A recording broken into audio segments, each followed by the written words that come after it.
નમસ્કાર મિત્રો, ગુજરાત ન્યૂઝ ચેનલમાં આપનું હાર્દિક સ્વાગત છે। હું પત્રકાર રણાભાઈ ધારકી, બાપ બનાસકાંઠા।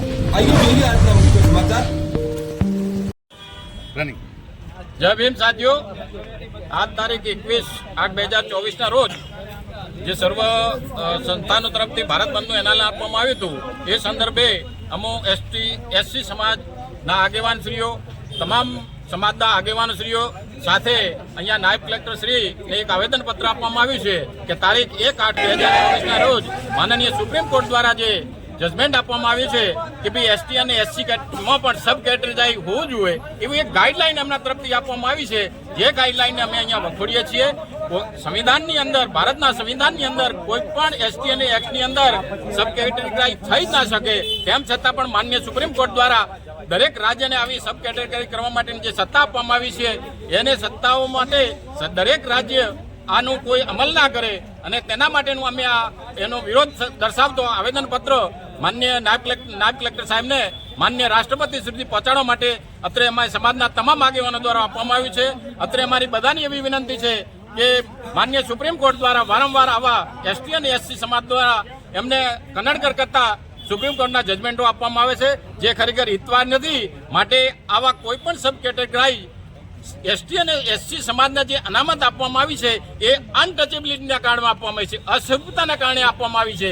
એ આઈએસ હોય કે આઈપીએસ હોય, છતાં એની જાતિમાં કોઈ ફરક થતો નથી। માટે એમાં કોઈ સબ કેટેગરી થઈ શકે નહીં, એમાં કેટેગરી વર્ગીકરણ ના થઈ શકે। માટે આ ન થાય એના માટે અમે રાજ્ય સરકારશ્રી અને માન્ય કેન્દ્ર સરકારશ્રીને પણ આનું ધ્યાન દોરીએ છીએ। આ બાબતે માન્ય વડાપ્રધાનશ્રીએ પણ તમામ સંસદ સભ્યોને એમને પોતે પણ હવાઈજાદાણ આપી છે। એ બદલ આપણે માન્ય પ્રધાનમંત્રીશ્રીનો પણ આભાર માનીએ છીએ અને સાહેબશ્રીને ફરીથી અનુરોધ કરીએ છીએ કે સંસદમાં આનો ઠરાવ લાવી અને સુપ્રીમ કોર્ટના આ જજમેન્ટને ગેરલાયક ઠરવા માટે નમ્ર વિનંતી છે। અસ્તુ, ભારત માતા કી જય। બંધનું જે એલાન આપેલું હતું એમાં વાવ, થરાદ, સુઈગામ અને બધા તાલુકાના દલિત સમાજ અને એસસી એસટી સમાજના બધા જ લોકો ભેગા થઈને અહીંયા નાયબ કલેક્ટરને એક આવેદનપત્ર આપ્યું છે।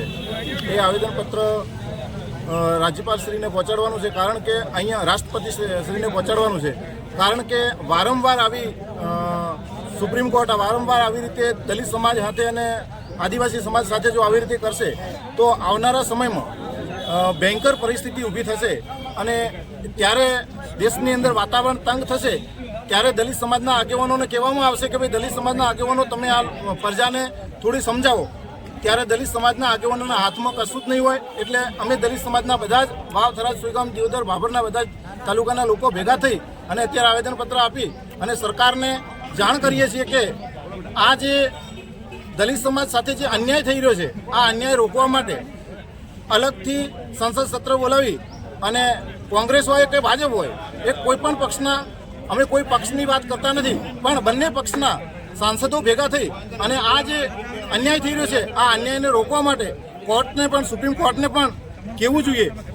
એટલા માટે અમે બધા ભેગા થયા હતા અને આવનારા સમયમાં જો આની અંદર કોઈ નિવેડો નહીં આવે તો ઉગ્ર આંદોલન થશે, એની જવાબદાર કોર્ટ રહેશે।